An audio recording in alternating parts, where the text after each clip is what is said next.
Et si la Haggadah n'était pas seulement le récit de la sortie d'Égypte, mais un texte destiné à nous réveiller, à nous faire réagir face à toute forme de soumission. Car la liberté juive n'est jamais purement abstraite. Elle ne consiste pas à répéter de grands mots sur la délivrance. Elle consiste à refuser de s'habituer à l'exil sous toutes ses formes, à refuser de faire la paix avec ce qui dégrade l'homme, à refuser de croire que l'état du monde est définitif, à refuser surtout cette petite voix intérieure qui murmure « C'est ainsi, il n'y a rien à faire ».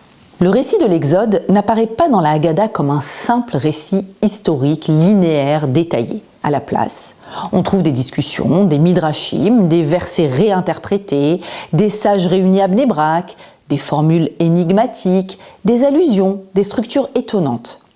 Comme si la Haggadah cherchait à transmettre bien plus qu'une histoire. La Haggadah veut nous réveiller. Elle veut nous bouleverser.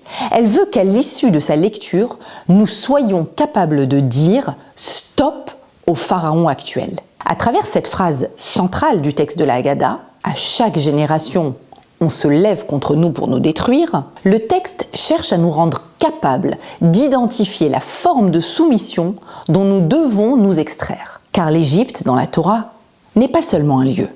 C'est une condition, c'est une manière d'être enfermé, une manière d'intérioriser la dépendance, jusqu'à ne plus même ressentir le besoin d'en sortir. Et la sortie d'Égypte devient alors un modèle, le prototype de toute libération. Parce que la sortie d'Égypte ne commence pas par une action extérieure, elle commence par une prise de conscience profonde.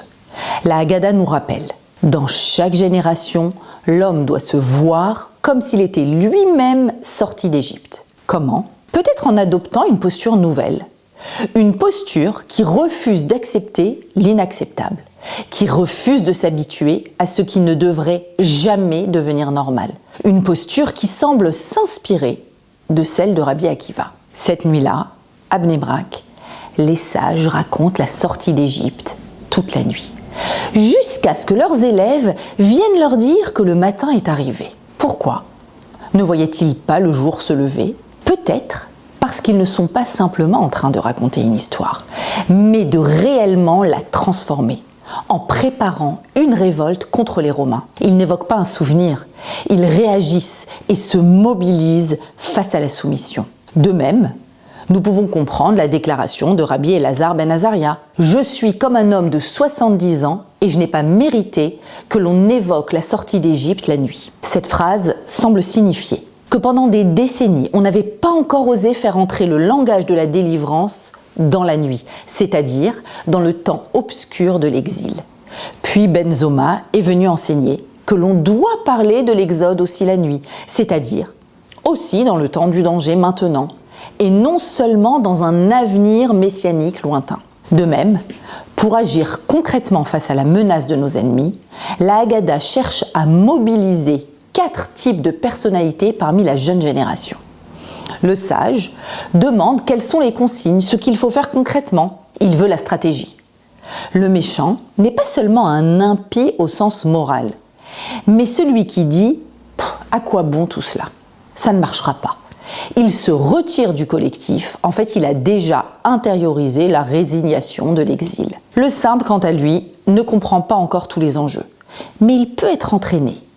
On lui répond que la sortie exige de la force. Et enfin, celui qui ne sait pas demander, eh bien il représente la masse passive, celle qui n'est ni contre ni pour, mais hésitante. Et c'est précisément pour lui que la Haggadah a été écrite. Il faut l'éveiller, car aucun soulèvement ne peut réussir sans sortir les passifs de leur inertie.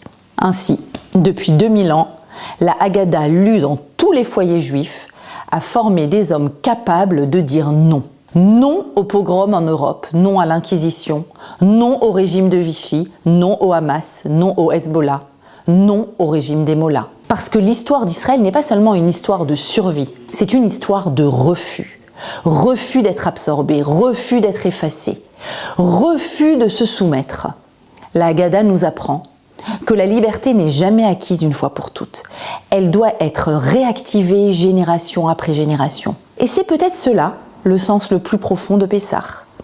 Ne pas seulement se souvenir d'une sortie passée, mais entretenir en nous une capacité vivante, celle de refuser, celle de se lever, celle de ne jamais accepter l'inacceptable, car un peuple peut être menacé, mais tant qu'il refuse de se soumettre, il n'est pas vaincu. Et ce refus se construit, se transmet et s'apprend génération après génération, chaque année, autour de la table du Seder, à travers un texte ancien, étrange, codé, mais profondément vivant, qui nous apprend à devenir libres. Ainsi, l'opération actuelle Sha'agat Ha'ari n'est pas seulement un événement militaire, elle est le produit de l'intériorisation par le peuple juif de ce texte plurimillénaire qu'est la Haggadah.